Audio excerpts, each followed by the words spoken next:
Hi hello नमस्ते। और आज है 14 अप्रैल और हम मनाने जा रहे हैं अम्बेडकर जयंती। और ये हमारे यहाँ पर जो मेघवाल समाज सीमावर्ती हैं वहाँ पे, और ये कुछ जय भीम लिखा हुआ है यहाँ पर ऐसा।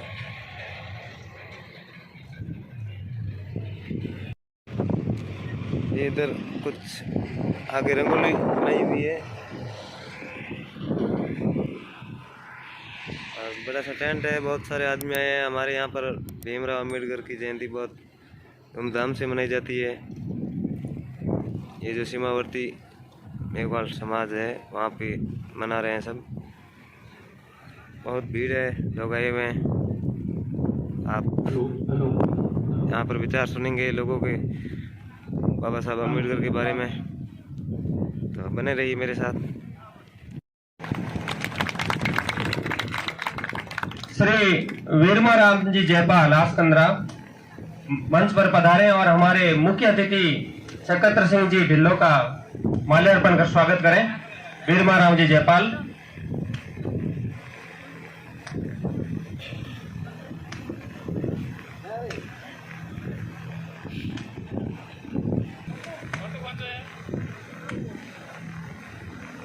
स्वागत में तालियों की गड़गड़ाहट होनी चाहिए ताकि कार्यक्रम की सुंदरता और भी बेहतरीन हो जाए।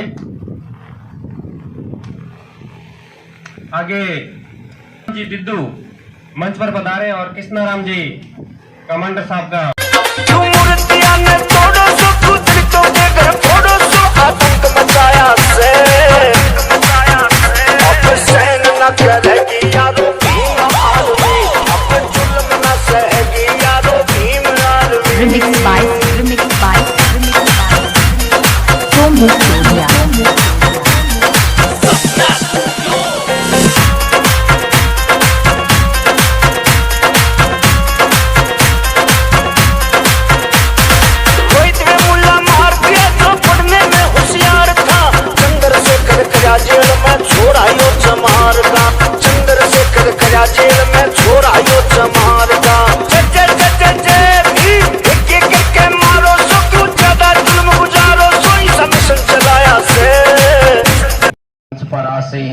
सभी का अम्बेडकर विकास संस्थान की तरफ से मैं एक वरिष्ठ सदस्य होने के नाते आप सबका तहे दिल से स्वागत करता हूं।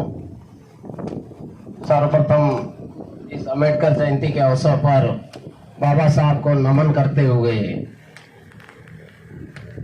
मैं आप सभी मित्रों और बुजुर्गों का स्वागत करता हूं। आपका स्वागत है, अभिनंदन है।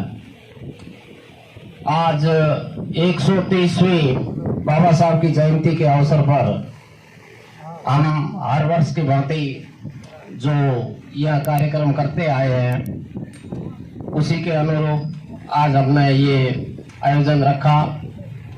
इसमें आप सबकी अच्छी भागीदारी बहुत ही सराहनीय है। मैं इसके लिए मैं आपको धन्यवाद देता हूँ। आगे सभी वक्तागण है वो अपने अपने जो आपको मार्गदर्शन देंगे, बाबा साहब की जीवनी के बारे में बताएंगे। और जो बाबा साहब की जीवनी है उन्होंने कहा है खाली जयंती बनाने से ही काम नहीं चलेगा, उनका अनुसरण भी अपने को करना होगा। तो जो बाबा साहब ने जो चीजें बताई है, जो बातें बताई है, उनका अनुसरण करते हुए शिक्षित रहो, संगठित रहो और संघर्ष करो। हाँ जी, तो आप सोच रहे हैं कि मैं यहाँ पे क्या कर रहा हूँ घर पे। तो कार्यक्रम शुरुआत तो होने से पहले मैं आपको ये बता दूं कि जो बाबा साहब अम्बेडकर थे उनके बारे में जो मैंने पढ़ा है, स्टडी की है उसके बारे में, तो मैं थोड़ा बहुत अपने नॉलेज के हिसाब से आपको बता दूं कि कौन थे बाबा साहब और क्यों हम उनको मानते हैं और उन्होंने ऐसा क्या काम किया कि लोग पूरे भारतवर्ष में, भारत से बाहर भी लोग उनको जयंतियों को मनाते हैं, उनके जन्म दिवस को एक त्योहार के रूप में लेते हैं। तो मैं उसी के बारे में चर्चा करने जा रहा हूँ। तो जो मैं कुछ गलत बोलूँ तो प्लीज मुझे बता देना। मैंने अपनी जानकारी से बिल्कुल सटीक तथ्य जो है मैंने एकत्र किए हैं जो मैं आपको बताऊंगा। तो सबसे पहले मैं बाबा साहब के जयंती पर एक शायरी से शुरुआत करता हूँ कि ऊंच नीच को छोड़कर आओ एक शुद्ध समाज बनाते हैं। कि ऊंच नीच को छोड़कर आओ एक शुद्ध समाज बनाते हैं। ए भारतवासियों, ए भारतवासियों, भारत का संविधान बनाने वाले का जन्म दिवस मनाते हैं। ए भारतवासियों, भारत का संविधान बनाने वाले का जन्म दिवस मनाते हैं। तो आपको मैं भीमराव अम्बेडकर के बारे में बताता हूँ। बाबा साहब का जन्म है जो 1891 14 अप्रैल, तो पता ही है क्योंकि हम जयंती मनाते हैं तो जन्म दिवस पर ही मनाते हैं। 14 अप्रैल 1891 में हुआ था, महू गांव, इंदौर, मध्य प्रदेश में। और उनकी पिता का नाम मालोजी सतपाल था और माता का नाम भीमाबाई था। और उनके 14 भाई बहन हुए थे, मतलब मालोजी सतपाल के 14वीं संतान है जो बाबा साहेब भीमराव अम्बेडकर जी है। और उनमें से सिर्फ 8 ही भाई बहन मर चुके थे और सिर्फ 5 ही बचे थे, जिसमें 3 भाई थे डॉक्टर बाबा साहब अम्बेडकर के और 2 भाई बहनें थी। उनके पिता जो मालोजी सतपाल है तो वो सूबेदार थे अंग्रेज की छावनी में, तो वो रिटायर्ड हो चुके थे। तो महू में उनका जो है ड्यूटी थी, तो वो महू से सतारा चले गए। जब रिटायर्ड हुए तो काम धंधे खोजने लगे। इनकी जो कॉलेज की शिक्षा है वो बॉम्बे में हुई थी और उसके बाद वो लंदन चले गए थे। जो बड़ौदा के राजा है गायकवाड़ शायर जी से 25 रुपए की छात्रवृत्ति मिलती थी उनको हर महीने। तो वो उस छात्रवृत्ति से अपना गुजारा चलाते थे और कोलंबिया यूनिवर्सिटी में सिर्फ उन्होंने पढ़ाई की। बाबा साहेब को भारतीय संविधान का निर्माता भी कहा जाता है। तो उनके लिए मैं 2 लाइनें बताना चाहता हूँ कि यह इंसान था बड़ा महान, बाबा साहब अम्बेडकर था जिसका नाम, पूरे देश के लिए किया एक अच्छा काम और बना दिया भारत का संविधान। हाँ जी, तो भारत का जो संविधान है, कॉन्स्टिट्यूशन है, वो डॉक्टर बाबा साहब अम्बेडकर के द्वारा बनाया हुआ है। उन्हीं के द्वारा लिखा गया, उन्हीं के द्वारा 2 वर्ष 11 माह 18 दिन में उनको बनाकर बाबा साहब ने तैयार किया था। आज जो हमें सब बोलने का, चलने का, रहने का, हर चीज का अधिकार है वो सिर्फ बाबा साहब के संविधान के द्वारा हमें मिलता है। शुरुआत के दौर में बाबा साहब को बहुत सारी कठिनाइयों का सामना करना पड़ा, क्योंकि बाबा साहब जब सतारा महाराष्ट्र में गए तो वहाँ पे ऊंच नीच का बहुत ही, छुआछूत का बहुत ही क्रेज था और वहाँ पर लोग इस तरह की भावनाओं से ग्रस्त थे, तो उनको बहुत ही अपमान सहना पड़ा। और वो स्कूल में जो कमरे के बाहर बैठकर पढ़ाई करते थे और उनको कोई हाथ नहीं लगाता था, तो बड़ी कठिनाइयों से गुजरकर उन्होंने अपनी पढ़ाई की और इस मुकाम पर पहुंचे कि जो सबसे पावरफुल मैन है, जो उनकी उपाधि दी गई है बाबा साहेब की। कोलंबिया यूनिवर्सिटी में एक मैन गेट पे मूर्ति लगाई हुई है जिसको सिंबल ऑफ नॉलेज नाम दिया गया है। तो बहुत ही ग्रेट पर्सन थे बाबा साहेब। उनकी अगर मैं छोटी सी वीडियो क्लिप में कोई गुणगान करूं तो कुछ नहीं होगा, बस मैं आपको नॉर्मल बताऊंगा उनके बारे में। और बाकी आपने पढ़ा होगा, अगर नहीं पढ़ा होगा तो मुझे बता दीजिए कमेंट में, मैं आपके लिए एक अच्छे से पूरा तैयार करूंगा, स्टडी करके पूरी उनकी जो जीवनी है उनके बारे में बताऊंगा। तो कर्मों से बनता है वजूद आदमी का, जाति तो नकली पहचान है, अगर ऊंची जाति से होती श्रेष्ठता तो फिर बाबा साहब क्यों महान है। और बाबा साहब स्वतंत्र भारत के पहले कानून मंत्री थे। पानी से नहाते हैं जो वो लिबास बदलते हैं, कि पानी से नहाते हैं वो जो लिबास बदलते हैं और पसीने से नहाने वाले इतिहास बदलते हैं, पसीने से नहाने वाले इतिहास बदलते हैं। बाबा साहब का विवाह है जो 1906 में रमाबाई के साथ हुआ था। और दूसरा विवाह जब वो बहुत ही बीमार हो गए थे, बीमारी से ग्रसित हो गए थे, तो वो एक डॉक्टर के पास गए, उनका नाम था सविता अम्बेडकर। तो उनको अपनी बीमारी के लिए इलाज भी मिल गया था और एक नया जीवन साथी भी मिल गया था। वो 1948 में उन्होंने दूसरी शादी की थी। बाबा साहब ने दलितों, गरीबों, वंचितों, शोषितों, पीड़ितों सबके लिए एक अच्छा काम किया है, जिसमें सबको बराबर का हकदार बना दिया है। आज उनकी संविधान की वजह से गरीब को एक ताकत दी है, जिसे वो अपने बात कहीं भी रख सकता है और वो स्वतंत्र है, अपनी आज़ादी से लेकर वो कुछ भी कर सकता है। और आज जो उनको अधिकार मिले हैं वो सिर्फ बाबा साहब की देन है। तभी तो उनको गरीबों, दलितों, पिछड़ों, वंचितों, शोषितों का और दलितों का मसीहा कहा जाता है, क्योंकि उन्होंने अपने समाज में व्याप्त कुरीतियों को समाप्त करने के लिए दिन रात मेहनत करके जो काम किया है वाकई काबिल तारीफ है, और उनकी अगर हम गुणगान करें तो बहुत ही कम पड़ जाएगा। तो मैं आपको बिल्कुल ही शॉर्ट शब्दों में बताऊंगा।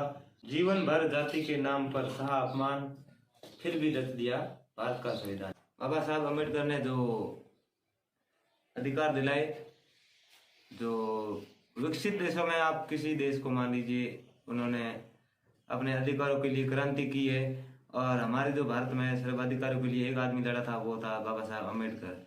कई देशों में महिलाओं को राजनीतिक अधिकार लेने के लिए बहुत सारे क्रांतियां करनी पड़ी, आंदोलन करने पड़े, लेकिन भारत में संविधान बनने के पहले दिन ही महिलाओं को उनका अधिकार मिल गया। बाबा साहब के द्वारा कहे गए कुछ अनमोल वचन मैं आपको सुना देता हूँ कि जीवन लंबा नहीं होना चाहिए, जीवन महान होना चाहिए। बाबा साहब कहते थे कि जीवन लंबा हो ना हो, लेकिन जितना भी मिले उसमें इतना काम करो कि आप महान बन जाओ। बाबा साहब कहते थे कि मैं ऐसे धर्म को मानता हूँ जो स्वतंत्रता, समानता और भाईचारा सिखाए। तो उसी के साथ कुछ ये था बाबा साहब के बारे में, बहुत शॉर्ट में बताया मैंने आपको। अगर आपको अच्छा लगा है तो प्लीज लाइक कर दीजिए, और अगर नहीं लगा हो तो मुझे बता दीजिए कि कौन क्या चीज़ की कमी रह गई है। और अंत में जाते जाते मैं बाबा साहब को कोटि कोटि प्रणाम करता हूँ, और उनके लिए 2 लाइनें। जीवन भर जाति के नाम सहा अपमान, फिर भी रच दिया भारत का संविधान। दुनिया के लिए पथ प्रदर्शक बाबा साहेब को कोटि कोटि प्रणाम। तो आज 14 अप्रैल 2021 है। तो कोरोना की वजह से आदमी बहुत ही कम आए हैं, और जो बाबा साहब की जयंती है, जो भारत देश में हर जगह मनाई जाती है, और विदेशों में भी लोग इनको बहुत मानते हैं, क्योंकि इनके जितना ग्रेट पर्सन, पावरफुल पर्सन, इतना पढ़ा लिखा, और इनके पास जो नॉलेज था वो किसी के पास नहीं था। वो हर समय किताबों में रहते थे और किताबें पढ़ते ही रहते थे। तो आज हम आए हैं अपने क्षेत्र या अपने गांव में मान लो अम्बेडकर की जयंती मनाने। तो चलिए आपको कार्यक्रम की तरफ ले चलते हैं। देखिए हमारा कार्यक्रम कैसा है, हम यहाँ राजस्थान में कैसे मनाते हैं। तो चलिए देखिए, और आप कार्यक्रम का एंजॉय लीजिए, और अगर कुछ आपकी विचार है तो कमेंट बॉक्स में जरूर डालिए। धन्यवाद। ये इस प्रकार का अपन को सौभाग्य मिला है कि इस स्वतंत्र हवा के अंदर स्वतंत्र रूप से अपनी जो एक्सप्रेशंस है उसको डिलीवर करके और अपन ये जयंती को सेलिब्रेट कर रहे हैं। First of all I want to pay homage, millions of salutes to the statue of Dr. B.R. Ambedkar.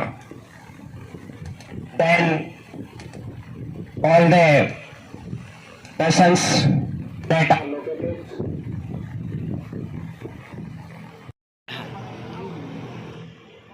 और दौड़ो लो ला ला एक दुनिया देखे।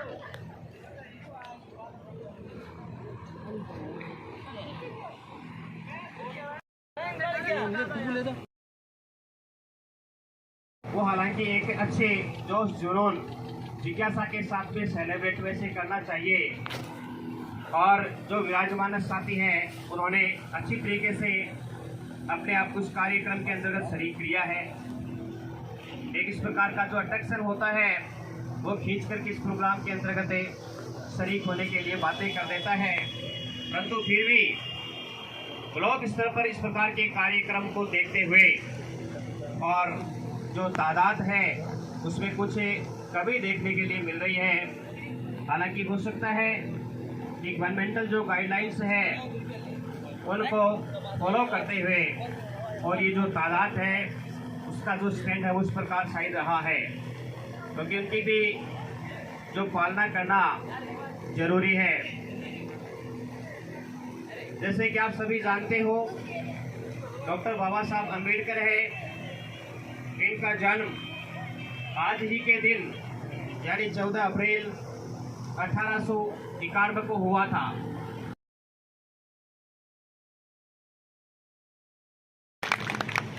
जो इतिहास को भूल जाती है कौन, वो सदा के लिए समाप्त हो जाती है।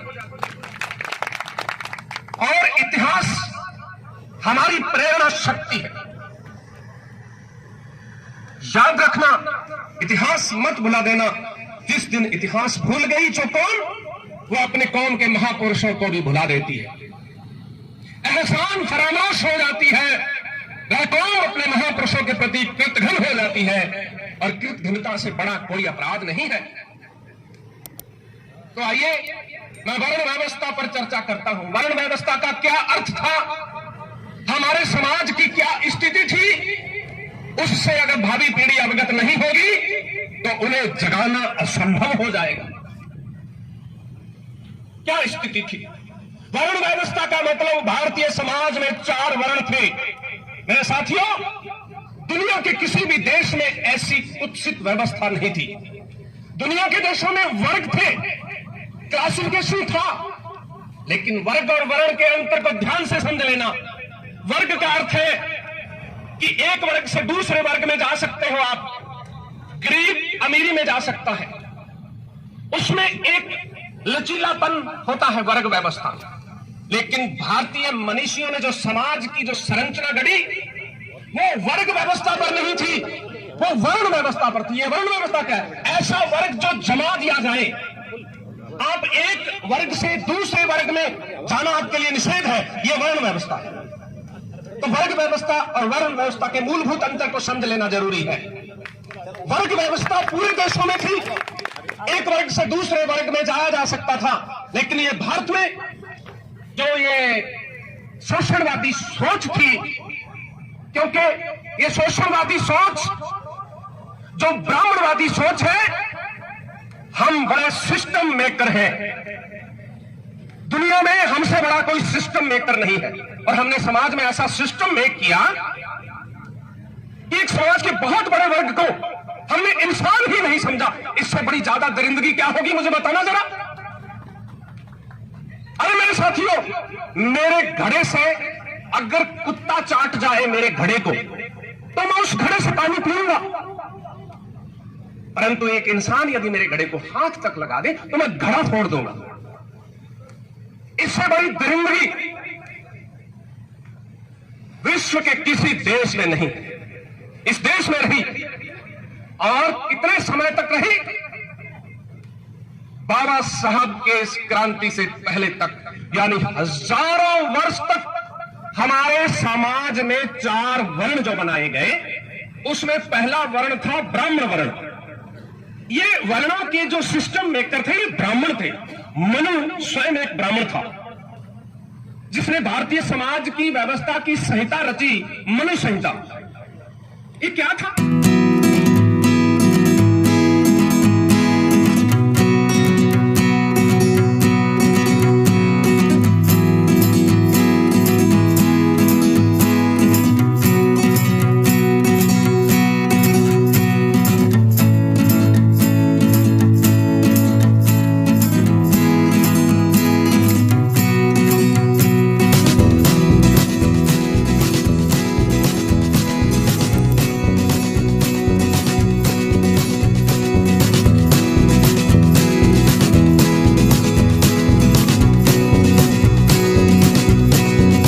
खत्म।